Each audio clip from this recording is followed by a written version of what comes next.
जिज्ञासु मित्रों, बहुत बहुत अभिनंदन है आप सभी का दिव्य सृजन में। प्रत्येक दिवस की भांति आज भी हम यहाँ पर लाइव चर्चा का कार्यक्रम शुरू कर रहे हैं और आज के इस लाइव चर्चा के कार्यक्रम का जो विषय है वह विषय क्या है? योगी का सोना और जागना। जी हाँ, योगी किस प्रकार से सोता है और वह किस प्रकार से जागता है। सोने और जागने का जो अर्थ है वो बदल जाता है। जी हाँ, अध्यात्म में बहुत सारी बातों का अर्थ परिवर्तित हो जाता है। संसार में या सांसारिक गतिविधियों में या सांसारिक प्रक्रियाओं में जो बातें हमें सही लग रही होती हैं वो अध्यात्म में जाकर बदल जाती हैं। उनका स्वरूप बदल जाएगा, परिवर्तित हो जाएगा। इसी प्रकार से और भी कई बातें कही जाती है, जैसे कि ज्योतिष के संदर्भ में भी कहा जाता है कि जो ग्रहों का परिणाम है या जो ग्रहों का व्यवहार है वह आध्यात्म में बदल जाता है, परिवर्तित हो जाता है। अगर आप अपने जीवन में आध्यात्मिकता को अपना लें, जैसे कि उदाहरण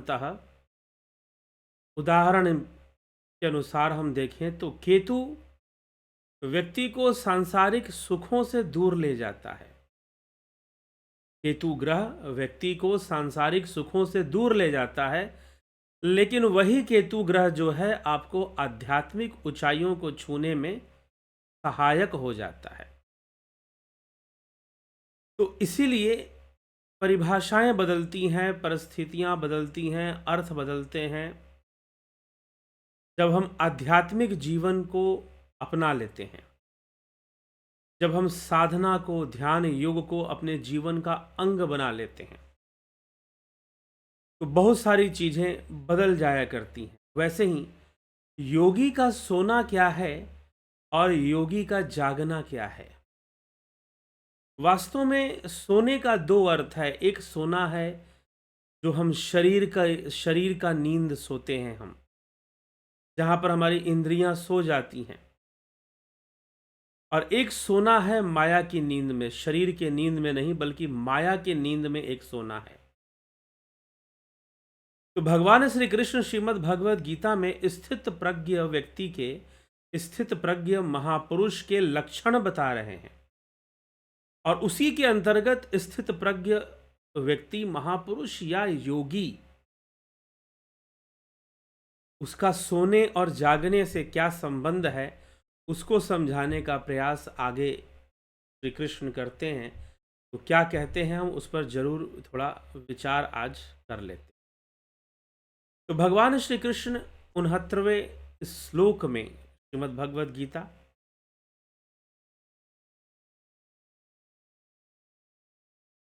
के दूसरे अध्याय, सांख्य योग नामक दूसरा अध्याय 69वां श्लोक में क्या लिखते हैं? या निशा सर्वभूतानां तस्याम जागृति संयमी, यस्याम जागृति भूतानि सा निशा पश्यतो मुने। सर्वभूतानाम, संपूर्ण प्राणियों की जो रात है, अर्थात संपूर्ण प्राणी संसार में जब सारे प्राणी जब सोने लग जाते हैं, उनकी जब रात्रि शुरू होती है, वास्तव में जिसको वो सोना कहते हैं, उसमें जो स्थित प्रज्ञ संयमी मनुष्य है, तस्याम संयमी जागृति, अर्थात उसमें जो संयमी व्यक्ति है वह जागने का कार्य करता है। जो संयमी है वह जागता है। यस्याम भूतानि जागृति, जिसमें सभी प्राणी जागते हैं और संग्रह में लगे रहते हैं, वह तत्व को जानने वाले जो स्थित प्रज्ञ हैं, जो मुनि हैं, जो संयमी हैं, उनकी दृष्टि में वो सोने के समान है। तो संपूर्ण प्राणियों का जो सोना है, संपूर्ण प्राणियों का रात कहने का मतलब, निशा का अर्थ है रात्रि। सर्वभूतानाम या निशा सर्वभूतानाम तस्याम जागृति संयमी, यस्याम जागृति भूतानि सा निशा पश्यतो मुने। तो संपूर्ण प्राणियों की जो रात है, अर्थात जो सोना है, वह वास्तव में योगी उस रात्रि में जागते हैं, सोते नहीं हैं। और संपूर्ण प्राणी जिसको जागना समझते हैं कि अगर आपने खूब धन कमा लिया, खूब यश कमा लिया, खूब धन वैभव एकत्र कर लिया आपने, चाहे जैसे भी एकत्र किया हो, अच्छे काम से किया हो, बुरे काम से किया हो, लेकिन संसार के लोगों के बीच में आप जागे हुए माने जाओगे। लेकिन योगी के लिए यह जागना तो सोने के समान है। यह जागना तो सोने के समान है। वास्तव में संपूर्ण प्राणी, अब संपूर्ण प्राणी सोया हुआ किसको मानता है? संसार में व्यक्ति सोया हुआ किसको मानेगा जी? संसार में व्यक्ति सोया हुआ उसको मानता है जो, कौन? संसार में सोया हुआ किसको माना जाता है? जो कुछ भी नहीं करता, जिसने धन एकत्र नहीं किया, धन वैभव इकट्ठा नहीं किया, धन नहीं बनाया, बहुत अधिक वैभव नहीं किया, मान सम्मान एकत्र नहीं किया, जिसने ये सब चीजें एकत्र नहीं की, जिसने ये सब चीजें इकट्ठी नहीं की, संसार में वह व्यक्ति सोया हुआ है, लापरवाह है, आलसी है, सुषुप्ति अवस्था में है, तामसी है। सोया हुआ जिसने यह सब नहीं इकट्ठा किया, धन वैभव को एकत्र नहीं किया, संतति नहीं बनाई, परिवार नहीं बसाया और बहुत मान सम्मान एकत्र नहीं किया, तो संसार में वह व्यक्ति क्या है? संसारी व्यक्ति के लिए, संसारी प्राणियों के लिए, जो संसार में लिप्त रहते हैं, उनके लिए ऐसा व्यक्ति क्या है? सोया हुआ व्यक्ति है। वह अभी भी सो रहा है, जागा नहीं है, ऐसा संसार वाले मानेंगे। लेकिन जो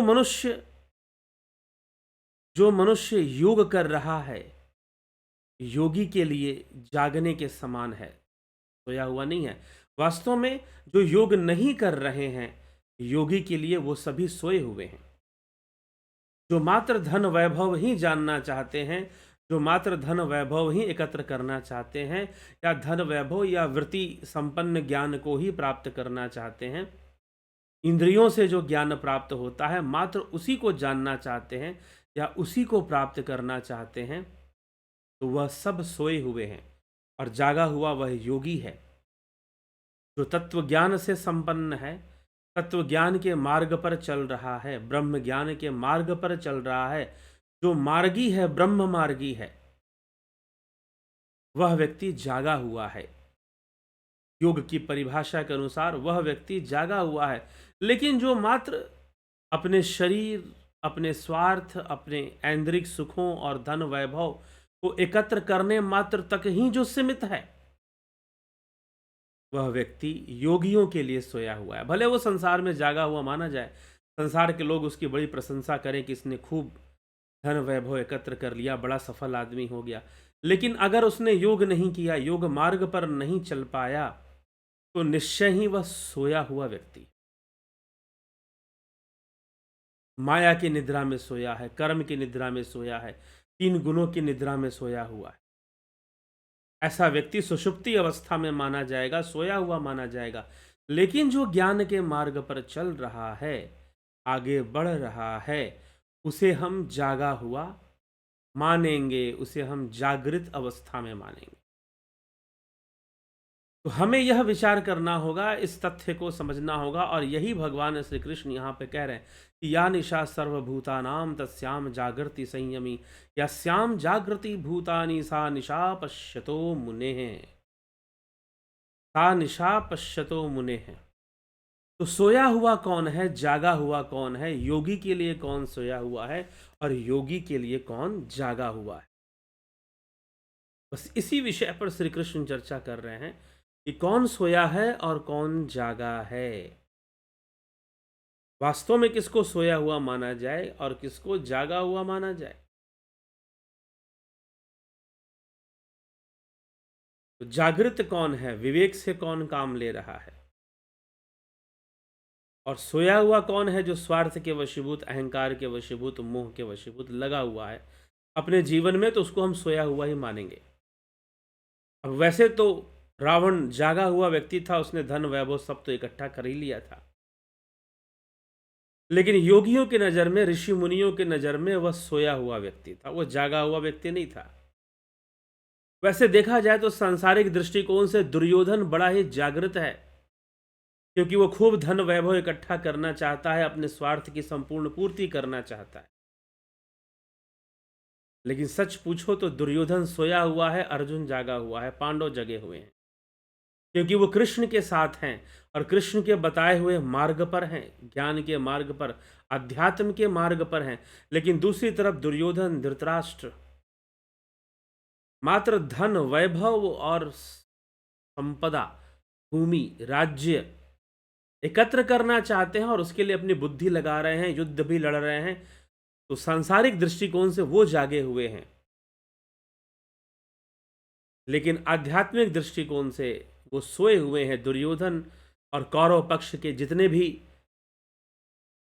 योद्धा हैं, दुशासन आदि, धृतराष्ट्र आदि, सब के सब सुषुप्ति अवस्था, सोए हुए हैं, सबके सब जागे हुए नहीं है, जागा हुआ है। तो अर्जुन जाग रहा है गीता के ज्ञान से, अर्जुन जाग रहा है। तो वास्तव में जागना किसे कहते हैं और सोना किसे कहते हैं? जब आप अत्यधिक माया में लिप्त रहेंगे तो फिर उसे सोना ही कहा जाएगा, माया की निद्रा में आप सो रहे हैं।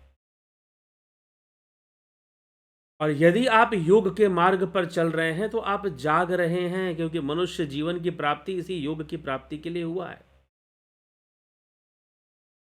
नहीं तो आहार निद्रा भय मैथुन तो सभी जीव कर ही लेते हैं।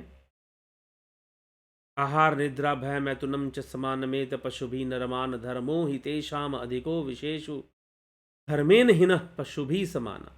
जो धर्म से हीन है वह निश्चय ही पशु है। तो धर्मवान होकर व्यक्ति को कर्म करना चाहिए, ज्ञान के मार्ग पर चलना चाहिए।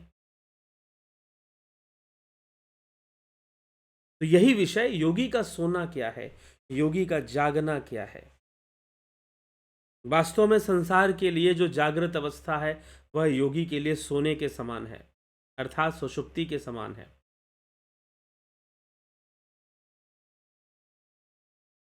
लेकिन संसार किसको सोया हुआ माना है? जो धन वैभव संपदा के प्रति, राज्य के प्रति, धन वैभव के प्रति, स्वार्थ के प्रति जो व्यक्ति जागृत नहीं है वो सोया हुआ है संसारी लोगों के लिए। योगी के लिए सारी परिस्थितियां विपरीत हैं, योगी के लिए सारी परिस्थितियां उल्टी हो जाती हैं। बस यही महत्वपूर्ण विषय है कि योगी के लिए सारी परिस्थितियां बदल जाती हैं, योगी के लिए सारी परिस्थितियां उल्टी हो जाती। तो इसलिए आध्यात्मिक जीवन जो है वह थोड़ा सा विपरीत होकर चलता है। किसके विपरीत होकर चलता है? सांसारिक जीवन के। सब मामले में विपरीत है ऐसा नहीं है, लेकिन फिर भी ज़्यादातर मामलों में आध्यात्मिक जीवन विपरीत है। इसलिए ज्योतिष में कहते हैं कि आध्यात्मिक जीवन को जब आप अपना लेते हैं तो ग्रहों की चाल भी बदल जाती है। ग्रह अलग परिणाम देना शुरू करेंगे, अलग ढंग से परिणामित करेंगे। यह भी देखने को प्राप्त होता है। इसीलिए जीवन बदल जाता है, प्रभाव बदल जाते हैं। इसीलिए कई ग्रहों के उपाय के लिए आपको साधना करने के लिए कहा जाता है, मंत्र जाप करने के लिए कहा जाता है, कर्मों को सही करने के लिए कहा जाता है कि आप निश्चय ही लाभ उठाएंगे, लेकिन अपने कर्मों को तो सही कर लीजिए, अपने कर्मों को तो उत्कृष्ट कर लीजिए। तो जो भी ग्रह आपके बिगड़ रहे हैं वो भी अच्छा फल आपको देंगे, प्रदान करेंगे। यह सारी बातें, यह सारे विचार आपको करने हैं।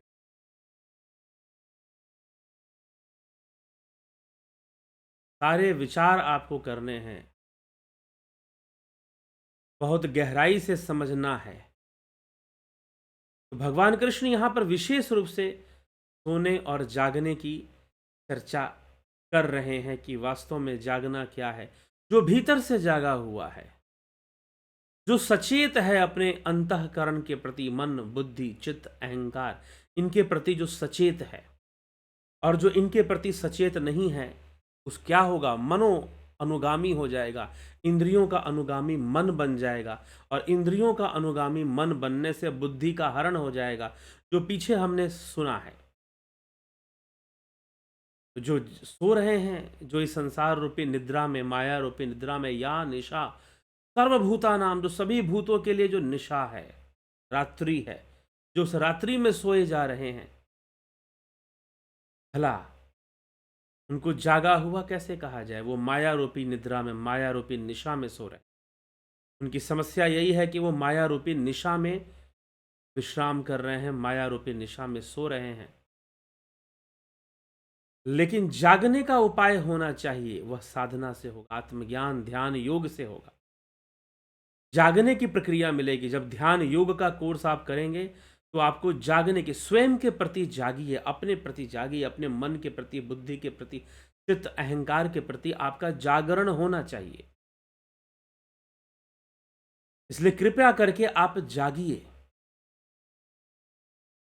ऐसा उपदेश श्रीमद् भगवद गीता में देने का प्रयास किया जा रहा है। इसलिए हमको सोना नहीं है, हमको जागना है।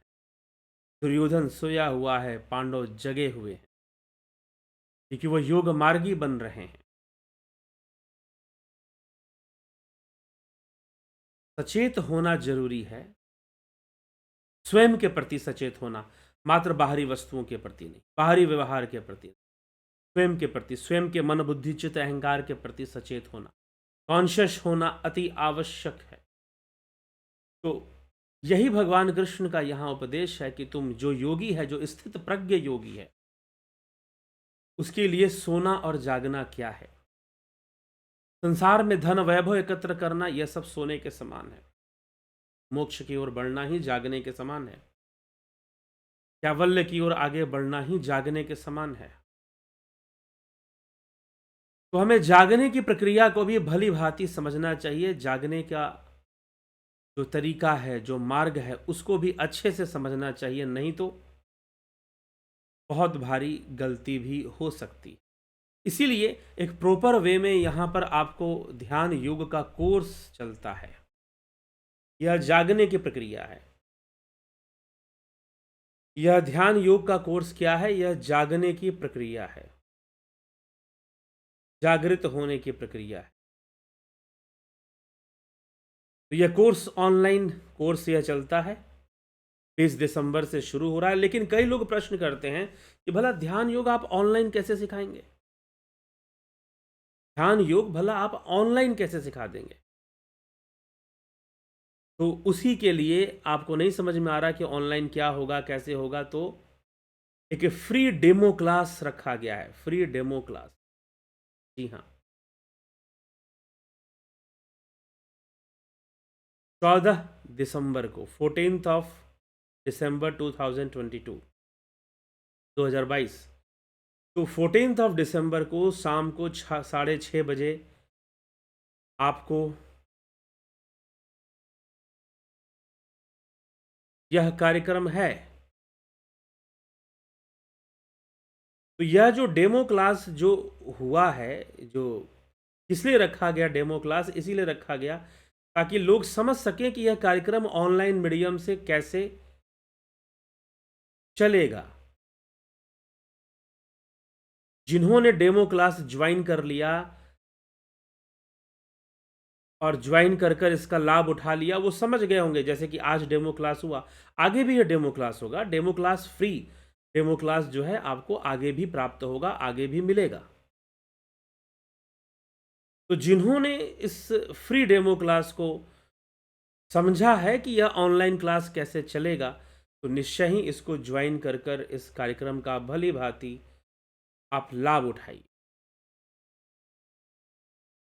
ध्यान योग का कोर्स ज्वाइन कर कर, उसी प्रकार से ध्यान योग का जब हम कोर्स ज्वाइन करेंगे तो हम स्वयं के प्रति जागृत होना सीख जाएंगे, अपने प्रति। साथ ही शरीर के बेहतर स्वास्थ्य के लिए, इम्यूनिटी पावर को डेवलप करने के लिए, रोगों से लड़ने की क्षमता को विकसित करने के लिए जरूरी है प्राकृतिक चिकित्सा को भी जानना और समझना। प्राकृतिक चिकित्सा का भी कोर्स आप 20 तारीख से ज्वाइन कर सकते हैं। तो 20 दिसंबर से यह कोर्स शुरू होगा। Duration 1 month. Guided meditation, transcendental meditation, spiritual healing, ये सारी चीज़ें आपको इसमें सिखाई जाएंगी ध्यान योग के कोर्स में। प्राकृतिक चिकित्सा में भी बहुत सारी क्रियाएं होती हैं, हाइड्रोथेरेपी होती है, जल की क्रियाएं होती हैं कुछ, जिससे कि उपचार किया जाता है। उन सभी जल से, अग्नि से, प्राकृतिक शक्तियों का प्रयोग किया जाता है, प्राकृतिक रूप से किया जाता है। यही प्राकृतिक चिकित्सा की विशेषता है कि प्राकृतिक शक्तियों का प्रयोग बीमारियों को ठीक करने में प्राकृतिक रूप से किया जाए, यह नहीं कि किसी दूसरे रूप से किया जाए। तो प्राकृतिक चिकित्सा के इस विषय को भली भांति भी हमें निश्चय रूप से हमें समझना चाहिए। प्राकृतिक चिकित्सा के इस रूप को, कोर्स उसके लिए भी ज्वाइन कर सकते हैं। स्वास्थ्यवर्धक कोर्स है, बीमारियों को दूर करने वाला कोर्स है, ठीक। लेकिन यह ध्यान योग मन का रोग दूर करता है, यह जागना सिखाता है, यह सोना नहीं सिखाता है। तो निश्चय ही हमें इन कोर्सेज का लाभ उठाना चाहिए और जागृत होकर इन कोर्सेज के प्रति जाग कर ही हम आगे बढ़ सकते हैं। और बहुत सारे जीवन के देखिए बहुत सारे पक्ष हम शुरुआत में ध्यान नहीं देते, बाद में समझ में आता है कि हमें जीवन में इस पक्ष पर भी ध्यान देना चाहिए था। तो कई बार हम अध्यात्म को बहुत हल्का पक्ष मान लेते हैं और सोचते हैं कि नहीं भी अध्यात्म को जानेंगे तो जीवन अच्छा बीत जाएगा। जी नहीं, बहुत सारे मन में प्रश्न होते हैं लोगों को अपने जीवन को लेकर, वह बिना ध्यान योग के, बिना आध्यात्मिक मार्ग को अपनाए, बिना आध्यात्मिक मार्ग को अपनाए तब तक आध्यात्मिक मार्ग को नहीं, तो यह जीव जगत, यह जीव यह सो ही रहा है, निद्रा में ही अपना जीवन व्यतीत कर रहा है, वह जागृत अवस्था में है ही नहीं, यह मानना पड़ेगा। इसी के साथ जिज्ञासुओं, हमें जागना है तो यह ध्यान योग और प्रैक्टिकल स्पिरिचुअलिटी, देखिए जो भी आप सुनते हैं वो थ्योरी है, जो भी आप पढ़ते हैं वो थ्योरी है, लेकिन प्रैक्टिकल स्पिरिचुअलिटी क्या है? जब आप अपने आप को साधना के मार्ग पर, योग ध्यान के मार्ग पर, ध्यान योग के मार्ग पर, योग साधना के मार्ग पर उतार देंगे, तो फिर जाकर वह प्रैक्टिकल होगा। तो प्रैक्टिकली हमको सीखना समझना पड़ेगा कि ध्यान योग कैसे है और जागना कैसे पड़ता है, कैसे हम जागृत हो पाते हैं, तो यह भी हमें जान पाएंगे। तो यह प्रैक्टिकल अध्यात्म से ही संभव है। तो 20 दिसंबर से यह कार्यक्रम शुरू हो रहा है, तो निश्चय ही आप इससे लाभान्वित हो, लाभ उठाएं, अपना कल्याण करें, समाज का भी कल्याण। तो जिज्ञासु, इसी के साथ हम विराम देंगे आज के विचारों को। बहुत बहुत आभार आप सभी का। कल फिर मिलेंगे 9 PM लाइव चर्चा में। ओम तत्सत।